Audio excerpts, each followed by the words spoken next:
Hi everyone. So today we are going to start with a topic under contemporary modern theories of management, system approach. और next video में मैं contingency approach के ऊपर video बनाऊंगी. So this topic has been suggested by Nikki. तो निकी ने ये topic suggest किया था. होपफुली आपके काम आए और मैं कोशिश करूंगी कि इसे ईजी वे में समझाया जाए और काफ़ी चीज़ें इससे क्लियर हो जाएंगी. So let's begin. So what is system approach?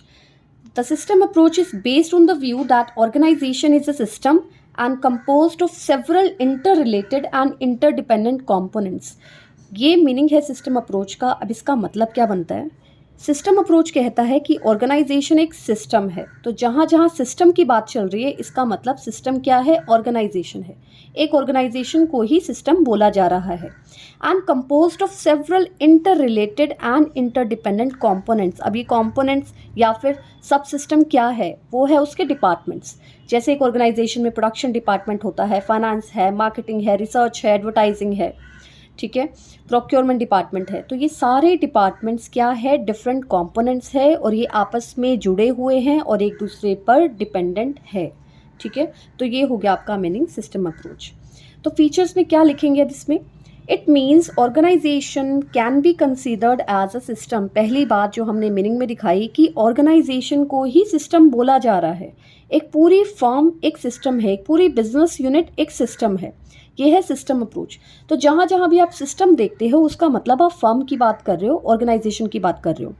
It is composed of several सब सिस्टम्स. अब सब सिस्टम्स के बारे में भी देखा होगा आपने कि इस पर्टिकुलर थ्योरी में दो चीज़ें बार बार रिपीट होती हैं. वो है सिस्टम और दूसरा सब सिस्टम्स. तो सब सिस्टम्स क्या है? वो है आपके डिफरेंट डिपार्टमेंट जो कि मैं आपको बता चुकी हूँ. जैसे production, marketing, finance, human research और जितने भी डिपार्टमेंट्स हैं वो सारे के सारे सब सिस्टम्स से आपस में जुड़े हुए हैं. Third point, the system approach says that an organization takes its inputs from the environment and transfers its process these resources into output that is also supplied to the environment. System approach ये कहता है that organization takes its inputs from the environment.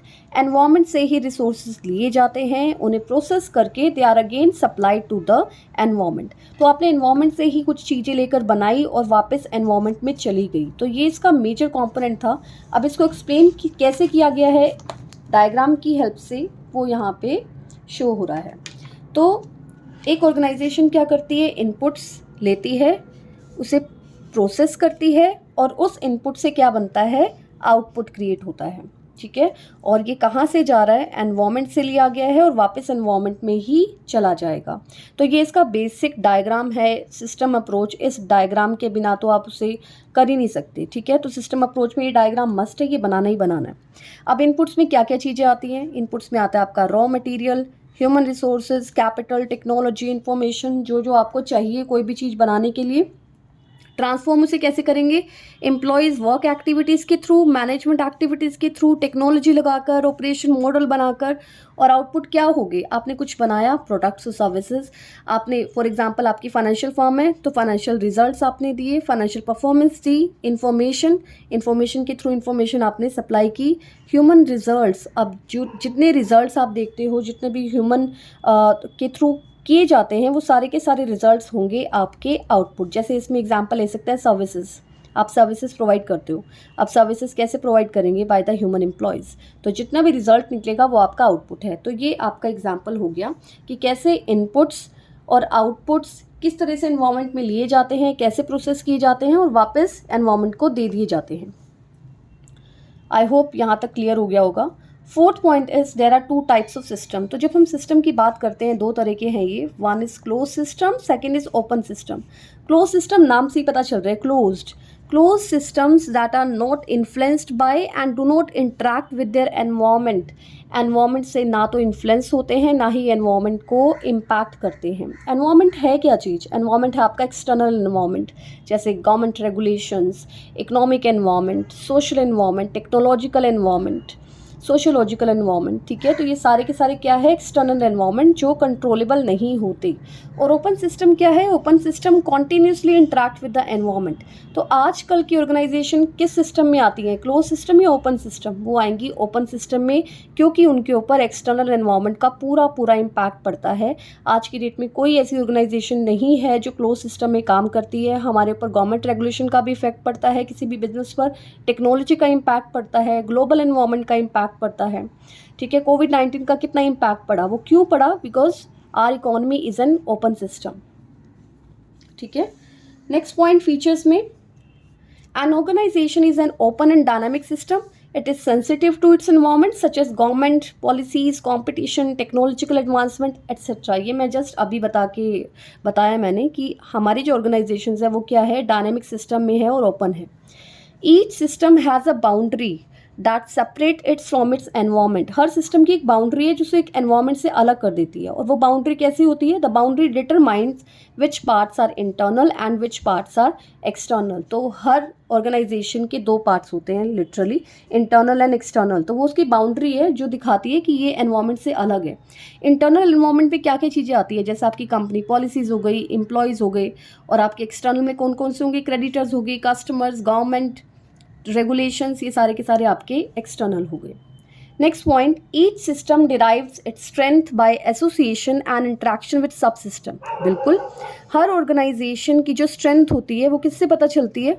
उसके departments की strength से, क्योंकि वो आपस में इतना इंटरेक्ट करते हैं और वहीं से उनकी स्ट्रेंथ डिटरमाइन होती है, वहीं से उनकी वीकनेस डिटरमाइन होती है। फॉर एग्जाम्पल मान के चलते हैं कि किसी ऑर्गेनाइजेशन का मार्केटिंग डिपार्टमेंट वीक है, वो सेल्स नहीं अच्छे से कर पाता या फिर वो डिमांड को एक्सेस नहीं कर पाता, तो क्या ऑर्गेनाइजेशन के ऑब्जेक्टिव्स अचीव होंगे इस केस में? नहीं होंगे। ऑलराइट, तो किसी भी ऑर्गेनाइजेशन की जो स्ट्रेंथ होती है वो किस पर डिपेंड करती है? इंटरैक्शन बिटवीन सब सिस्टम्स।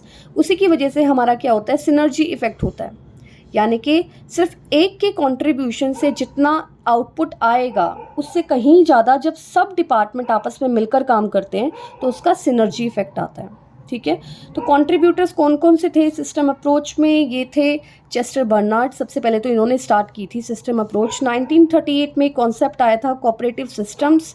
इनकी एक बुक थी फंक्शंस ऑफ एन एग्जीक्यूटिव, वहाँ पे इन्होंने कोऑपरेटिव सिस्टम्स की बात की थी। फिर इस चीज़ को आगे बढ़ाया Daniel Katz, Robert Kahn, A K. Rice and D S. पोग।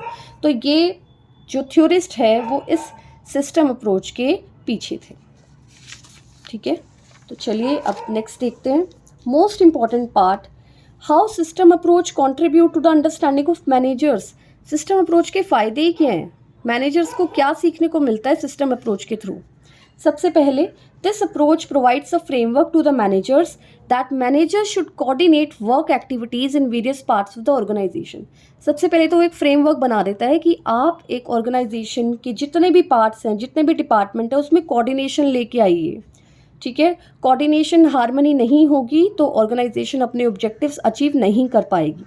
Second point, managers ensure that these subsystems are working together so that organizational goals can be achieved। और वो आपस में काम करते हो मिलजुल कर।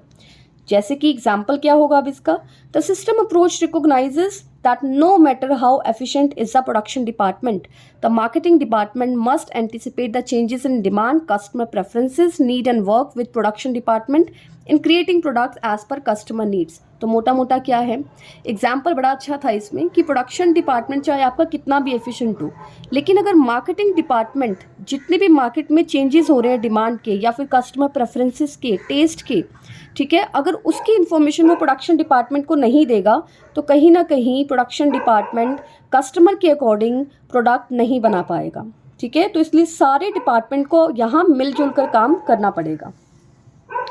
Third point is, system approach also recognizes that decisions and actions taken in one organization area will affect others।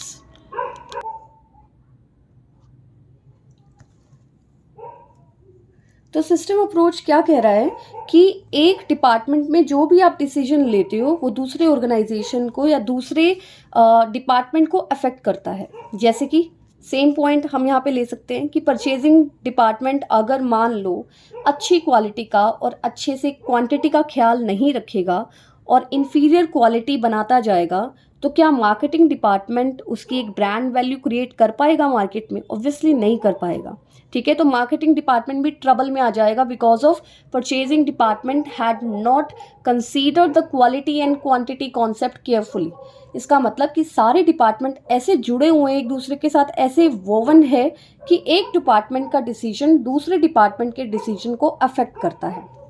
Finally, the system approach recognizes that organizations are not self-contained. अकेले काम नहीं कर सकती. They rely on their environment for essential inputs and absorb their output.